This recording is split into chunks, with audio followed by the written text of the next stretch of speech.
New Thinking Aloud is presented by the California Institute for Human Science, Mind, Body, Spirit University, a leader in fully accredited in-person and online U.S. college degree programs in the topics we cover here. Visit their website at cihs.edu.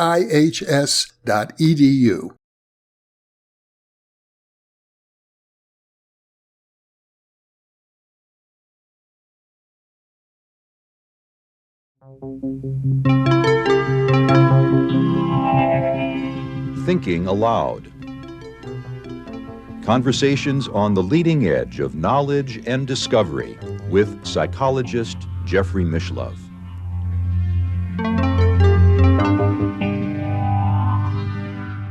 Hello and welcome. I'm Jeffrey Mishlove. Today we are going to explore Dream Telepathy.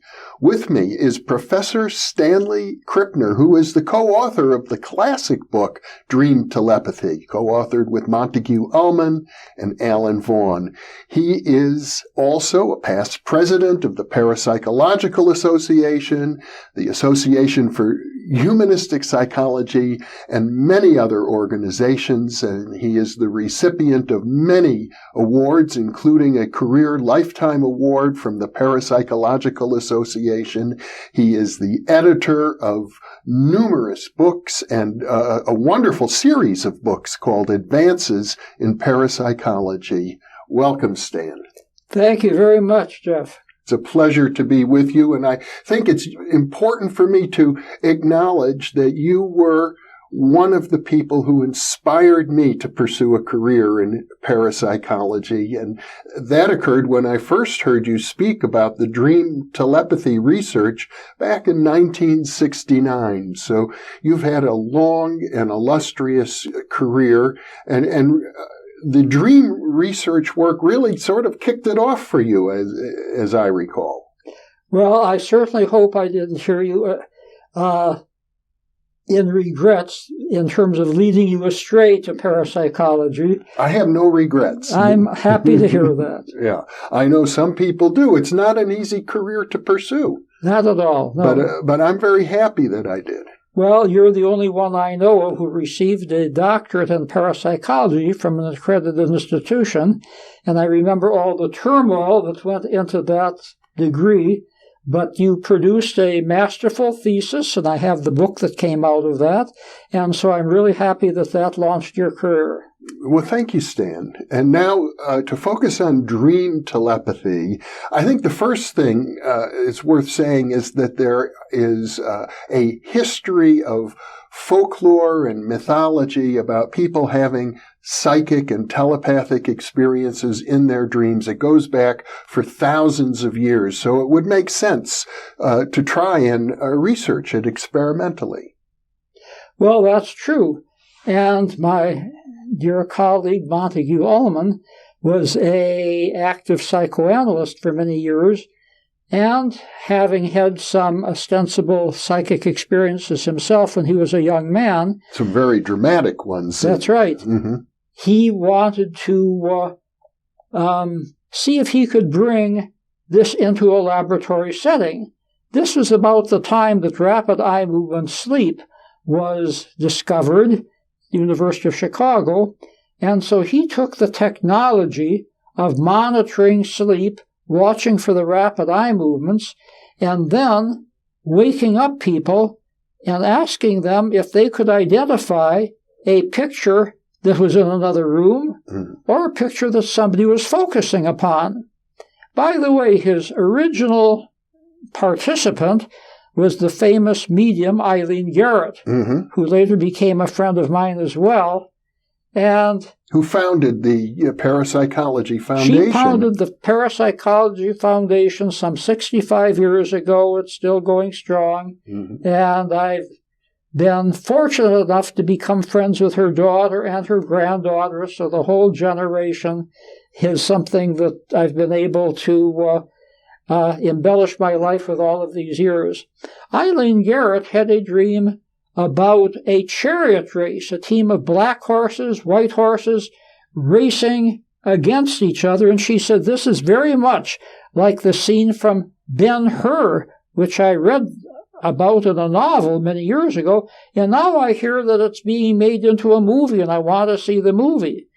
Well, the picture, which was in a sealed envelope in a distant room, was a glassy still from the famous movie Ben-Hur.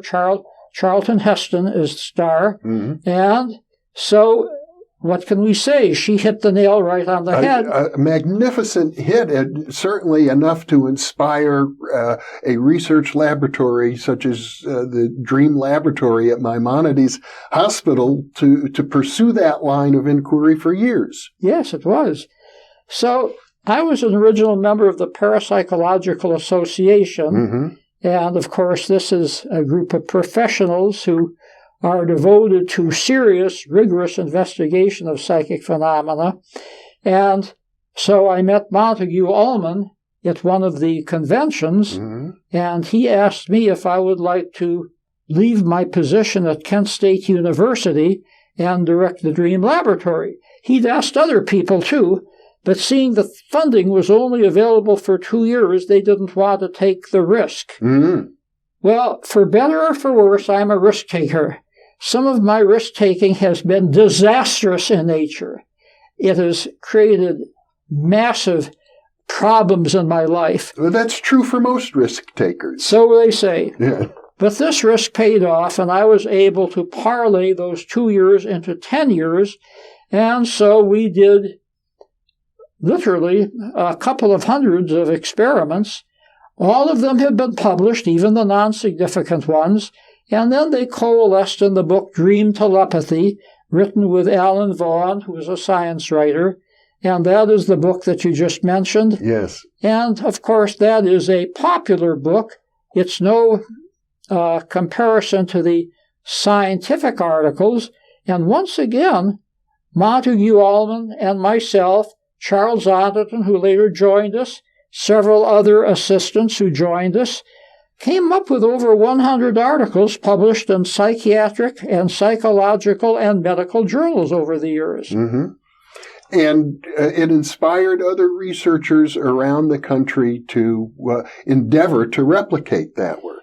Yes, we've had several people trying to replicate it because, as you know, in parapsychology, you can't depend upon one set of experiments. It might be idiosyncratic in nature, so you try to get other groups to replicate it.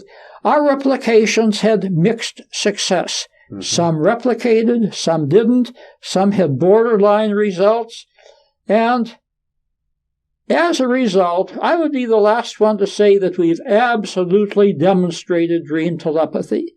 All that I can say is you can make a case for dream telepathy based on our experiments, based on the experiments that did replicate our work. But, you know, I think that there is another value in our work that many people tend to overlook. After our work came out and became knowledgeable in psychiatric circles, having dreams about other people, having dreams about the future, having dreams about distant events, no longer became, on the face of it, a prime symptom for schizophrenia and other mental disorders. Mm-hmm. Because the people that came to our laboratory were not psychotic people. They weren't even borderline. They were, you know, ordinary people in fairly good mental health.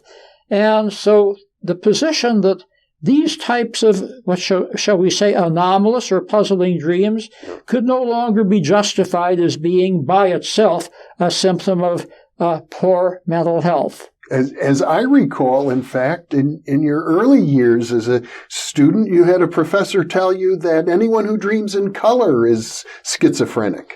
Oh, my God. I did my graduate work at Northwestern University. I did my undergraduate work at the University of Wisconsin. During all that period of time, I only remember one mention of dreams, and that was when a distinguished professor at psychology at Northwestern University was talking about schizophrenia. By the way, one of the candidates for schizophrenia is dreaming in color. My friends of mine and I looked at each other, and we were embarrassed because all of us had dreamed in color. Well, that taught me, don't believe everything your professors tell you. Mm-hmm. Now, this was in the 1950s, and the original study at the University of Chicago was done and published in 1950, so that professor had no excuse for making such a statement. If he had been up in the literature and had been diligently reading the literature, he would have known that most of the dreams reported had been in color. Well, there were a lot of misconceptions about dreams, and of course, there was a time when anybody reporting a parapsychological experience was considered a candidate for mental illness. Absolutely. People often ask me what kept me in the field, what brought me to the field, and I say basically two reasons. First of all was the scientific reason.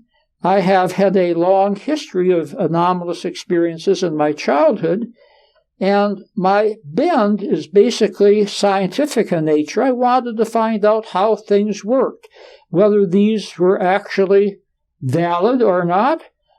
The use of the term validity in science is a good way to put it. But also there was another motive, more of a political motive, a social change motive.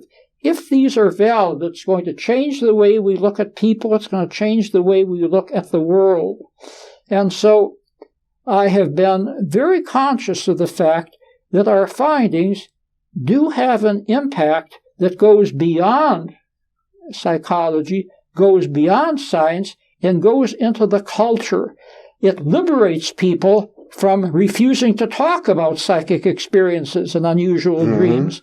It gives them the freedom to talk about this without being medicated or diagnosed as mentally ill, because these dreams, even if the dreams are the result of coincidence or other causes, these dreams are part of mainstream dreaming. Freud said that, Jung said that, and now we're finally catching up with Freud and Jung. Well, that's one of the main reasons I do these interviews, as a matter of fact, to keep the conversation going in the general public and helping to create a safe space for millions of people who are having these experiences. Now, let's talk a little more about your research. It went on for nearly 10 years. 10 years, yes. For 10 years, you did a total of hundreds of individual experiments. They were not all successful. You had mixed results, but overall, yes, the results were quite successful in your laboratory. Yes, over the course of 10 years, we did 7 studies that I think would qualify as complete studies, and those all were published, successful or unsuccessful alike, in various journals, parapsychological journals, medical journals, psychiatric journals, psychological journals. And then the pilot studies we made use of also. So everything we did is on record. And people who think that we hid material are absolutely incorrect. Everything is out in the open. We put all of that information together years later because I had a hunch that there was something beyond the relationship between the telepathic sender and the telepathic receiver that produced a hit between the target and the dreams. And that was the ambiance, the environment. Not only the laboratory environment, we made it as pleasant, as enjoyable as possible, took the participant out to dinner, established rapport between the sender and receiver, but the larger environment, and I was curious as to maybe whether sunspots, phase of the moon, had anything to do with it. And then I read an article by Michael Persinger pointing out that during periods of geomagnetic calm, spontaneous cases from the British Society for Psychical Research files tended to be more prominent. So I asked Michael, look, this is the first night that all of our participants participated in an experiment, successful or unsuccessful or partially successful. Run these through your mill and see what you find out. And yes, he found out that the nights where there were few sunspots, few electrical storms, the calm geomagnetic nights were significantly filled with more hits than the nights that were marked by electrical storms and by fewer sunspots. And so this indicated that the total environment, the total ambiance has something to do. And I think that this triggered a number of people to look at their results and see if they could find the same thing. And I think more people should do this. I mean, after all, we live in a cosmos. What people do is part of a totality. And who are we to say that the relationship between two people in and of itself, the only thing that produces stuff like telepathy, clairvoyance, precognition? Now, just to be clear, you're saying that increased sunspot activity, meaning solar storms, tends to correlate with a decrease in your dream telepathy results. So it sounds like what you're saying is when there is geomagnetic or electrical noise in the environment, that interferes with the ability of the human brain to receive telepathic or clairvoyant imagery. Yes, noise in the environment interferes. We followed this up with a study of the dreams of William Irwin, a psychoanalyst who had more dreams than anybody else in our laboratory, and found the same thing with that one person. We also followed this up with the spontaneous cases of precognition, dreams about the future of Alan Vaughan, who was the co-author of Dream Telepathy, found the same thing. So we have 3 strands of evidence from our laboratory indicating that the environment has a direct effect, some way or another, on these anomalous dreams. And there many other studies now have looked at geomagnetic activity and seen similar correlations. Yes, and again, the replications that have been done that have not been successful, who is to say? Maybe they picked the wrong geomagnetic nights to do the studies. Who is to say? This is a possibility. Well, with regard to the replications, I know that Irvin Child, a Yale psychologist, did an analysis of all of the attempts to replicate the dream telepathy studies at Maimonides. It was published in the American Psychologist, the premier journal of the American Psychological Association. And he concluded, if I remember rightly, that whereas many of your critics said that, it was a fluke and you did these studies, but other people weren't able to replicate, his conclusion was no. If you look at all the replications in total, the replication rate is about comparable to the original studies that you did. Yes. Rowe and Sherwood in England did the same thing later, and they found that the totality of the attempted replications was above chance. Not as successful as the Maimonides, but still significantly above chance. So when people have looked at all of the attempted replications, we still get an above chance ratio. Now, Irvin Child did another thing that was interesting. He took the criticisms of the dream telepathy experiments, took them one by one, and found out that with one exception, all of them were distorting the data. And later, in a book I edited, Debating Psychic Experiences, I did the same thing. I took all of the statements, all of the articles written saying that the dream telepathy studies were flawed, poked holes in every one of them except one. The one that was correct was by Andrew Neher, Neher, and he said, yes, the studies were done well, but they're not easily replicated. He was right. I don't disagree with that. Now, the arch critic in parapsychology is Ray Hyman. And Ray Hyman is on record in print of saying, I've looked at the dream Maimonides studies and there's no smoking gun. My only problem is they cannot be easily replicated. Great compliment from him, and I agree they cannot be easily replicated. for one reason or another. Well, for one thing, it's very expensive to put somebody in a dream laboratory, wire them up to EEGs, and have them spend the whole night there, and then you wake them up once during the night to get a dream report. Yes. Actually, more than once a night. We would wake them up 3 or 4 times. Yes. I see. Well, even so, I think, as I recall, what came out of your research, Charles Honerton, one of your associates, developed the Ganzfeld method, which was, in his mind, a way of achieving a similar altered state of consciousness to dreaming without all of the necessary equipment and expense. Absolutely.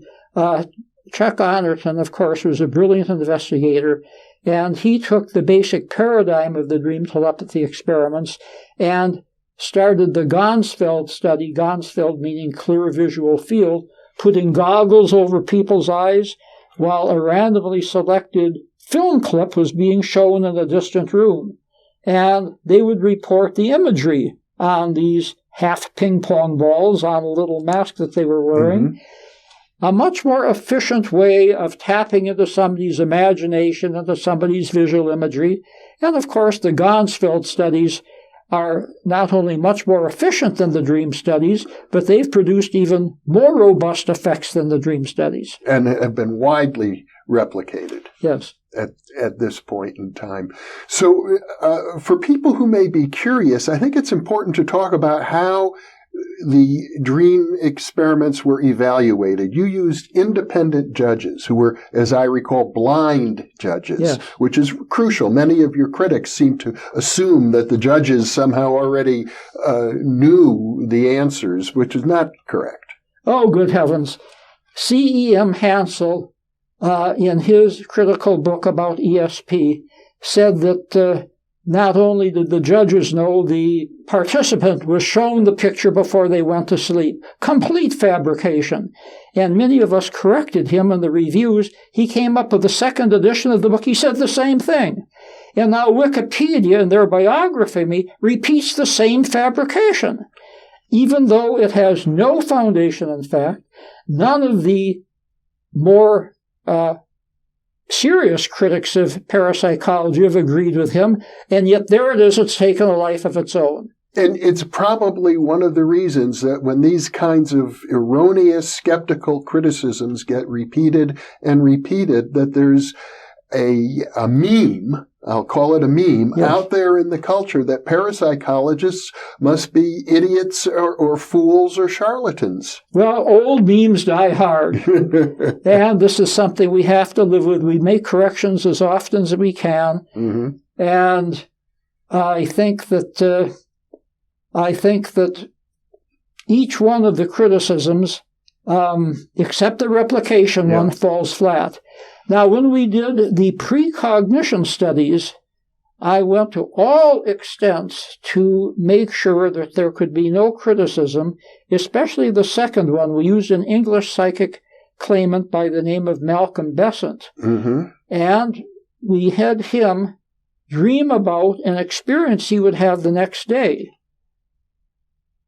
I have to take credit for designing this experiment, and it's one of the minor contributions I've made to the field, but I tried to design it in a way that would be foolproof. We had little boxes of experiments that were put together by one of our assistants who sealed them and then left for the Middle East for the summer. So Malcolm Besant dreamed, and he was supposed to dream about an experience, not only a picture, but an experience he would have for the future. And so he would dream, and the tape recording would record his dreams. Then the next morning, he would wake up, dress, get out of bed, go into another room, and then one of our assistants would throw dice, pull a box from the storeroom, unseal the box, and in the box there would be a picture that he would see and an experience that would go along with the picture. Some sort of exercise. Yes, an exercise, to be very specific about it. Yeah.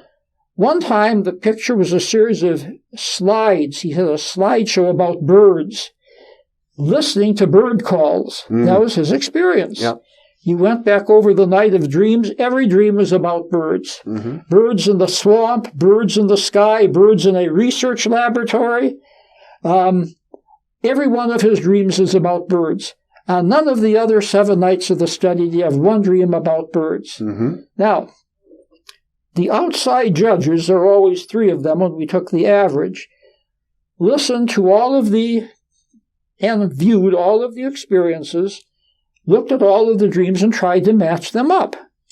Now, they matched them up on a 100-point scale, and in that case, the correct matches were far above the incorrect matches. Naturally. Yes, you can use statistical results to check the incorrect matches against the correct matches. On top of that, the people who were running the experiment had no idea that this was a precognition experiment. They were graduate students at New York University, and we simply hired them to do a dream study. And so they came in, ran the experiment. They didn't know how sensitive psychic phenomena are, so they would very rudely wake up Malcolm Besant, and sometimes would be a little bit insulting to him because he couldn't remember quickly. Despite that, and despite their disregard for the sensitivity of the situation, he still came up with matches virtually every night of the study. And of course, precognition is especially good for preventing sensory leakage because in real time, the target doesn't even exist. That's correct, yes. Well, Stanley Krippner, our time is up. It went fast. Thank you so much for being with me. You are so welcome. And thank you for being with us.